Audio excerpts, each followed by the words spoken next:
All right, welcome back to All Cars, my friends. I am John. It's time for another Motorweek Retro Review reaction, and this week it is the 1995 Kia Sportage, or the Sportage if you're one of our friends from the frozen north.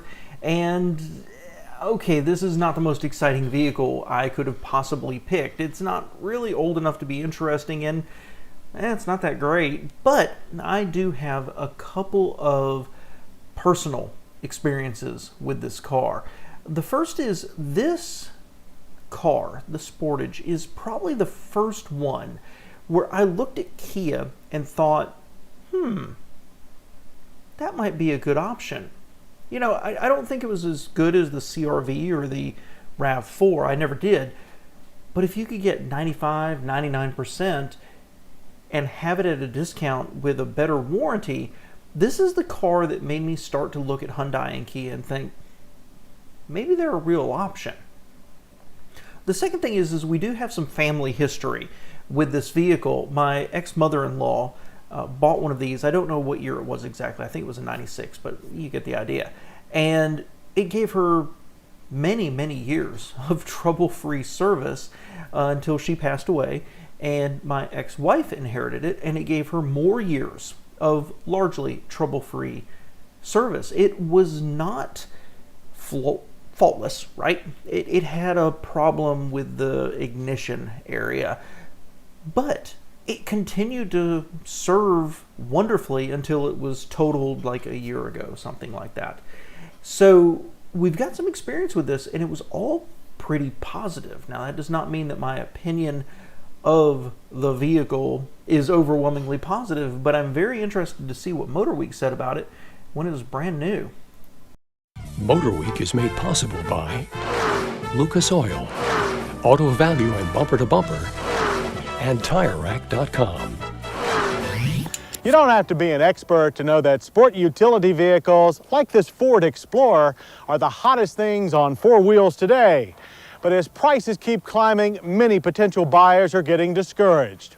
Enter Kia Motors, a South Korean company that jumped into the U.S. market last year with its Sophia sedan. Well, now Kia is expanding its presence with, you guessed it, a sport ute. It's fully equipped and very affordable. But is that enough? To find out, we journeyed to the California desert for our first outing in Korea's latest automotive import, the Kia Sportage. Currently available only in the West, the Sportage is an entry-level four-door 4x4 aimed at buyers unwilling to foot the rapidly climbing prices of most sport utility competitors. Kia intends to rope those buyers in by not only offering a low price, but high content and sharp styling as well. And the Sportage is a sharp-looking little machine, from its short, aggressive nose to its tall, airy greenhouse, and back to its standard 15-inch wheels. Although a full 2 feet shorter overall than the Ford Explorer, the space between those wheels measures a healthy 104 inches. That gives the very compact Sportage competitive interior room. So let's back up slightly there and talk about the styling. You know, I always thought it looked pretty good. It was never quite finished, I guess. You know, even when it was new, it looked pretty good, but almost crude. And not crude in an agricultural way, but crude in a just not finished. You know, the squared off headlights and the grille and everything else. And, you know, put this next to a Ford Escape, for example. I don't know why they keep talking about the Explorer here. And that steep nose, it almost has a tinge of minivan to it, microvan, if you will. But it ends up being relatively handsome.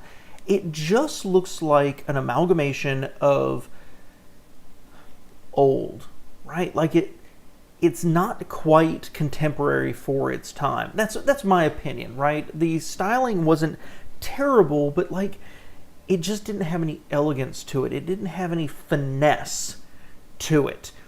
But good slope, good visibility out from the driver's seat. You know, it was stylish enough and lots of glass. You could see out. It was a compelling compelling product. Just, I think that a RAV4 or a CRV both look better. They look more finished, if you will. This looks just a little bit cruder because it's before Kia and Hyundai really started to focus on styling. But it still comes across looking competitive. Interior room. With an inside volume of 126 cubic feet, the well-equipped Sportage cockpit has a big car feel. But a glaring lack of airbags, they come next year, and utilitarian dash materials tell you that the Sportage isn't quite ready for the big leagues. But the Sportage bounces back with plenty of standard features like power mirrors, power windows, and power door locks. The front seats are familiar-looking cloth-covered buckets, but leather is available as an option. Either way, they're firm with good support. Only manual seat adjustments are offered, but combined with a standard tilt wheel provide a comfortable driving position. Gauges are large and clear, but the ventilation controls are dated and a bit flimsy, while the optional cassette stereo is set too low in the dash to easily use while driving. But someone at Kia was sharp enough to design a cup holder that actually holds big cups. It's the same story in the back seat. There's plenty of room and a comfortable split bench seat. It folds for additional cargo space, but lacks the refined design of, say, the Chevrolet Blazer. Loading lots of cargo is easy thanks to a tailgate that swings completely away. Plus, there is a handy toolbox under the cargo floor. And if you need more room, a sturdy roof rack is optional. V6 engine. Okay, before we go on to the engine here, so about what you'd expect, it was functional but cheap inside. And, you know, I thought it had a couple of cool touches, right? The cloth on the doors, but basically you can look at Hyundai and Kia and see that they looked at Toyotas of like a generation or two before and basically just copied it. And it's interesting to me to look at Hyundai Kias and the quality of the materials, especially inside, and see the growth of their supply chains, specifically I think for some homegrown products. I like what they said here. The dash is clean, it's clear, it's not high quality, but it's what you expect in a vehicle of this price.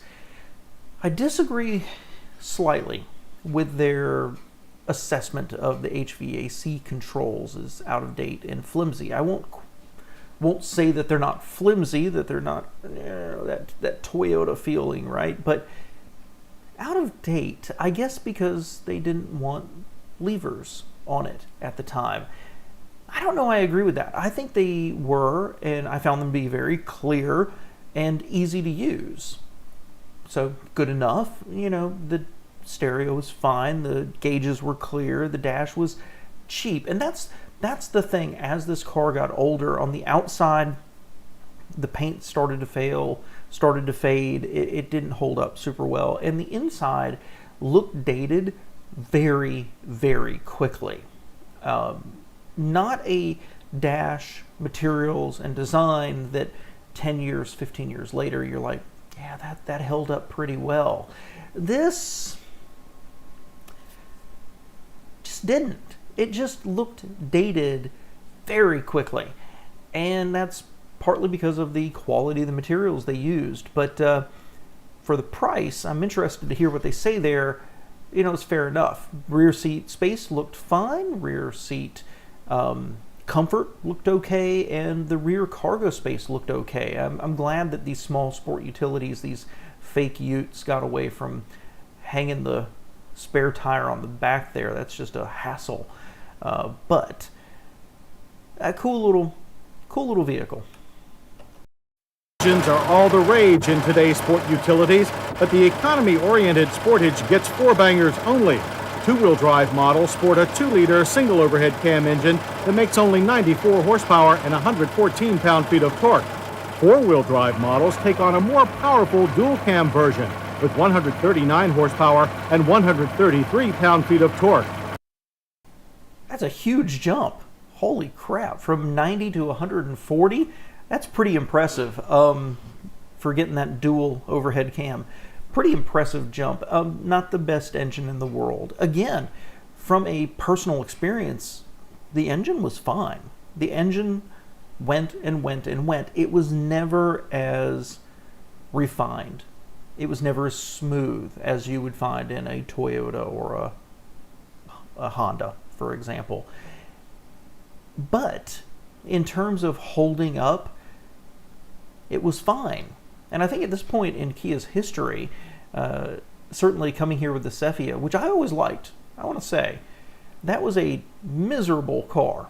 And I liked it a lot because it was just cheap. You know, kind of like the Hyundai S-Coupe, right? The Scoop. You knew it was cheap, and for that reason you could just have fun with it. The Cephia was kind of the same thing, and this kind of falls in there too. You know what? There's something to be said for an affordable car that just starts when you go out and you don't care about whether the engine's a little rough and the interior's a little cheap. Both feed power through a light, long-throw 5-speed shifter. On 4-wheel drive models, you can also opt for a 4-speed automatic. On California roads, we found the Sportage to be a pleasant companion. As we expected, the dual-cam engine in our EX grade 4x4 tester was a bit buzzy. It's no V6, but it pulled strongly in the lower gears and still had enough power up top to cruise comfortably at interstate speeds. The ladder type frame with double wishbones up front, a multi-link setup in the rear, and all coil springs provided a comfortable, if not luxurious, ride. And nimble handling that would be equally useful on both twisty rural roads and pothole-filled urban alleyways. The front disc rear drum brakes with rear anti-lock felt secure enough, though we had few opportunities to really test them on the wide-open desert highways. We did, however, get to test the Sportage's off-road capability. Its high-low part-time transfer case can be shifted on the fly at low speeds.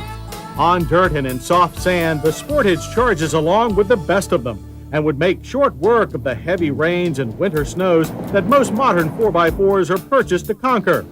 Its 7.9 inches of ground clearance is higher than most larger 4x4s, and the Sportage's reduced size is a plus when encountering serious off-road obstacles. Yes, the Kia Sportage is a capable and well-equipped little machine, albeit one that's built to a price.